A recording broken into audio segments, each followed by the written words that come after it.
Adani power की बात करें तो स्टॉक के अंदर आज काफ़ी शानदार तेज़ी देखने को मिल रही है। अदानी पावर का स्टॉक स्प्लिट के बाद आप देखें ज़बरदस्त दौड़ लगाया, उसके बाद इसमें कुछ प्रॉफिट बुकिंग आई, लेकिन अब स्टॉक फिर से यहाँ से आगे बढ़ने को तैयार हो चुका है। इसके पीछे सबसे बड़ी रीज़न है कि स्टॉक अब काफ़ी अट्रैक्टिव हो गया, इसकी प्राइस नीचे आ गई स्प्लिट के बाद। लोगों को लग रहा है कि यहाँ से बढ़ने की उम्मीद काफ़ी ज़्यादा है, बिजनेस बहुत तेज़ी से ग्रो कर रहा है। तो यहाँ पे अब कंपनी ने Q2 की तैयारी कर ली है, जिसकी जानकारी हमारे सामने आ चुकी है। इसके लिए इनसाइड ट्रेडिंग के लिए ट्रेडिंग विंडो क्लोज हो गई है।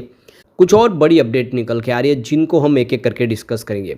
अदानी पावर अदानी ग्रुप की मजबूत कंपनी है और अपना जो इस समय इंस्टॉल कैपेसिटी आने वाले 2032 तक कंपनी 2.5 गुना बढ़ाने की तैयारी करके चल रही है। ऐसे में क्या उम्मीद है उसको समझने की कोशिश करेंगे। सबसे बड़ी बात है कि अदानी ग्रुप के ऊपर जो एक तरह से प्रॉब्लम चल रही थी हिंडनबर्ग की रिपोर्ट के बाद, उस पर अब सारा प्रॉब्लम खत्म हो गया क्योंकि सेबी से क्लीन चिट मिल गई है। ऐसे में उम्मीद है कि यहाँ से ये सारे स्टॉक फिर बेहतर करते हुए दिखाई दे सकते हैं। लेकिन फ्रेंड्स, उससे पहले अगर आप पहली बार हमारे चैनल पे आए तो चैनल को सब्सक्राइब कर दीजिए, एक बेल आइकॉन दबा दीजिए ताकि जब भी नया वीडियो बने पहला नोटिफिकेशन आपको मिले। वीडियो पसंद आए तो लाइक से ज़रूर कीजिए। चलो फ्रेंड्स, वीडियो स्टार्ट करते हैं। मैं हूँ आपका दोस्त SP दवे और हमारे अपने चैनल ऑनलाइन कमाई में आपका बहुत बहुत स्वागत है। तो सबसे पहले निफ्टी एनर्जी की बात कर ले तो 35,139 के स्तर पे इस समय आपको दिखाई देगा, जहाँ पे 140 पॉइंट की तेजी यानी 0.40% अप पर है निफ्टी एनर्जी। तो अब अदानी पावर ने बहुत ही बेहतर दौड़ लगाई है। स्टॉक इस समय 148 के आसपास ट्रेड कर रहा है, जहाँ पे 2.56% की ज़बरदस्त तेजी है। वैसे शुरुआत फ्लैट हुई थी 144 पर, उसके बाद इसने दौड़ना शुरू किया, इंट्राडे में 149 को भी क्रॉस किया। काफ़ी अच्छी दौड़ लगाई है और बहुत बेहतर प्रदर्शन किया। पिछले दिनों इसने ज़बरदस्त दौड़ तेज़ी लाई थी, उसके बाद इसमें प्रॉफिट बुकिंग हावी हुई। अब स्टॉक फिर से यहाँ से बेहतर करता हुआ दिखाई दे रहा है। तो यहाँ पे इसके हिस्टोरिकल रिटर्न्स को देखें तो पिछले एक महीने में 19.18% की अच्छी खासी तेज़ी बन चुकी है। 3 मंथ की बात की यहाँ पे 22.29% की शानदार तेज़ी स्टॉक के अंदर बनी है। पिछले एक साल में देखें तो यहाँ पे 10.72% के आसपास की तेज़ी बनी है, जबकि 3 ईयर के हिसाब से 103% का ज़बरदस्त रिटर्न दिया स्टॉक ने। पिछले 5 सालों में 1852% का बम्पर रिटर्न दिया है। एक बड़ा मल्टीबैगर साबित हुआ है। 28-30 रुपये के आसपास कोविड काल में स्टॉक आ गया था, वहाँ से अब आप देख सकते हो कि स्प्लिट के पहले ये 760 तक चला गया, स्प्लिट के बाद भी इसकी प्राइस फिर 150 के आसपास है। तो बहुत ही बेहतर किया है, शेयर होल्डर को इससे काफ़ी फ़ायदा हुआ है। अब यहाँ पे एक जो बड़ी अपडेट निकल के आ रही है, अदानी समूह की जो कंपनी है अदानी टोटल गैस, उसके जो CFO थे पराग पारिक, उन्होंने रेजिग्नेशन दे दिया है।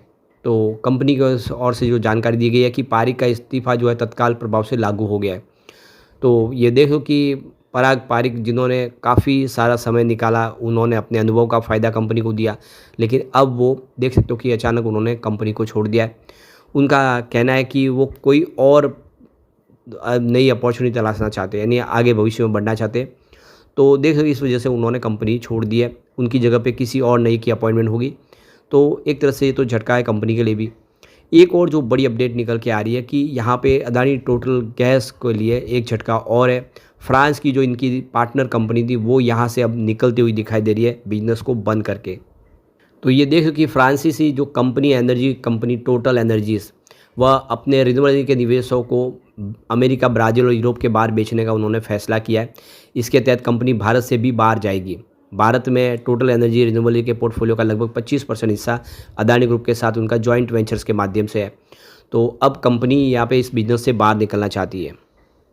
तो ये देखो कि अदानी ग्रीन एनर्जी एक मजबूत और बढ़ती हुई कंपनी है, लेकिन भविष्य में टोटल एनर्जी अपने ग्रीन एनर्जी पोर्टफोलियो को अदानी के साथ आगे नहीं बढ़ाएगा। कंपनी अब ये बिजनेस से बाहर निकलना चाहती है, लेकिन देख सकते हो कि इससे अदानी ग्रुप को ज़्यादा फर्क नहीं पड़ेगा। अदानी अपने बिजनेस को लेकर अब काफ़ी चिंतित थे, जो वो अब भविष्य की जो प्रॉब्लम थी वो खत्म हो चुकी है, बड़े प्रॉब्लम से बाहर निकल चुका है। ऐसे में अब तेज़ी से निवेश को बढ़ा सकते हैं और उनकी एक देख रहे कि पूरी की पूरी हिस्सेदारी उनके पास आ सकती है। एक और जो बड़ी अपडेट है कि यहाँ पे अदानी ग्रुप जो है सारा ग्रुप की प्रॉपर्टी खरीदने की तैयारी कर रहे हैं। 14 अक्टूबर को सुप्रीम कोर्ट में इस मामले की सुनवाई होगी। सुप्रीम कोर्ट से अनुमति मांगी गई है, वो मिल जाती है तो अदानी ग्रुप यहाँ पे देख सकते हो कि सारा समूह की जो बिजनेस का जो रियल इस्टेट का इनका पूरा बिजनेस है वो अधिग्रहण करेंगे। तो लगातार आप देख सकते हो कि तेज़ी से कारोबार बढ़ाने की गौतम अदानी की तैयारी है। करीब 88 जो संपत्तियाँ अदानी ग्रुप उसको खरीदना चाहता है। तो काफ़ी प्राइम लोकेशन वाली ये सारी संपत्तियां हैं जो देख सकते हो कि अदानी ग्रुप इनको खरीदने में इंटरेस्टेड है। तो सुप्रीम कोर्ट से फैसला आने के बाद ये आगे कार्रवाई बढ़ेगी। अब यहाँ पे अदानी ग्रुप तेज़ी से आगे बढ़ने को बिल्कुल तैयार हो चुका है। अब जैसे कि Q2 आने वाला है और इसकी जानकारी अदानी पावर ने एक्सचेंज को दे दी है, तो कंपनी ने जो एक्सचेंज को जानकारी दी है, उन्होंने ट्रेडिंग विंडो को क्लोज करने का फैसला कर लिया है। 1 अक्टूबर 2025 यानी आज से ट्रेडिंग विंडो क्लोज हो चुकी है।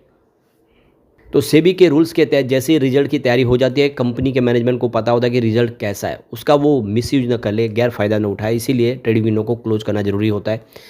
तो ऐसे में जो कंपनी से संबंधित है उन सब के लिए ट्रेडिंग विंडो क्लोज हो गई है। कंपनी के प्रमोटर के लिए भी ट्रेडिंग विंडो क्लोज है, उनके रिलेटिव्स के लिए भी ट्रेडिंग विंडो क्लोज है। इसके अलावा कंपनी के जो बोर्ड के मेंबर्स हैं और उनके रिलेटिव, उनके लिए भी इनसाइड ट्रेडिंग अब नहीं कर पाएंगे, उनके लिए भी ट्रेडिंग विंडो को क्लोज किया गया है। साथ में जो कंपनी के सारे एम्प्लॉयज़ हैं अब वो भी ट्रेडिंग नहीं कर पाएंगे। ये ट्रेडिंग विंडो तभी खुलेगी जब कंपनी अपना रिजल्ट डिक्लेयर कर देगी, उसके 48 घंटे के बाद ही नॉर्मल ट्रेडिंग शुरू होगी। तो बिल्कुल यहाँ पर अब ट्रेडिंग विंडो क्लोज हो चुकी है। तो उम्मीद है कि अब यहाँ पर रिज़ल्ट बेहतर होगा। अगर हम पिछले 2-3 क्वार्टर को देखें, कंपनी का प्रदर्शन कैसा, उसको समझने की कोशिश करते हैं। सबसे पहले अगर हम बात करें कंपनी के सेल्स की, तो दिसंबर 2024 में 13,671 करोड़ के आसपास था। मार्च 2025 क्वार्टर में यह बढ़ के 14,237 करोड़ तक पहुंचा। लेकिन जून 2025 में कुछ सेल्स में कमी आई, 14,109 करोड़ के आसपास रहा है, यानी मार्च के मुकाबले घटा है। अब बात करें अदर इनकम की, तो 1,162 करोड़ की अदर इनकम थी दिसंबर 2024 के क्वार्टर में। मार्च क्वार्टर में ये घट के 298 करोड़ के आसपास आई, लेकिन जून 2025 में फिर से बढ़ के 464 करोड़ के आसपास रही। तो अदर इनकम दिसंबर में काफ़ी बड़ी थी। टोटल इनकम देखें तो 4,833 करोड़ के आसपास थी दिसंबर 2024 में। मार्च में 14,535 करोड़ के आसपास रही, और जून की बात करिए 14,573 करोड़ के आसपास रही। तो अदर इनकम में जो है आप देखें कमी आई है, लेकिन टोटल इनकम जाके देखें तो यहाँ पे आपको अब वृद्धि होती हुई दिखाई देगी। इनकम बढ़ी है कंपनी की जून क्वार्टर में। कंपनी के ऑपरेटिंग प्रॉफिट की बात कर ले तो 5,022 करोड़ का ऑपरेटिंग प्रॉफिट था दिसंबर 2024 के क्वार्टर में। मार्च 2025 में ये घट के 4,812 करोड़ के आसपास आ गया, और जून में फिर से बढ़ते हुए 5,685 करोड़ के आसपास पहुंचा। यानी ऑपरेटिंग प्रॉफिट अच्छा खासा बढ़ा है पिछले 2 क्वार्टर के मुकाबले। ऑपरेटिंग प्रॉफिट मार्जिन 36.74% था दिसंबर क्वार्टर में। मार्च में ये 33.8% हुआ, और जून क्वार्टर में देखें तो ये 40.29% तक पहुंचा। आप क्लियरली देख सकते हो ऑपरेटिंग प्रॉफिट में अच्छी खासी वृद्धि हुई है। अब profit before interest, tax and depreciation देखें तो 6,185 करोड़ के आसपास था दिसंबर 2024 में। मार्च में ये 5,110 करोड़ तक पहुंच गया, और जून में ये 6,149 करोड़ के आसपास पहुंचा। तो काफ़ी अच्छी वृद्धि हुई है। दिसंबर 2024 के मुकाबले हल्का सा कम हो, लेकिन ओवरऑल प्रदर्शन बेहतर हुआ है।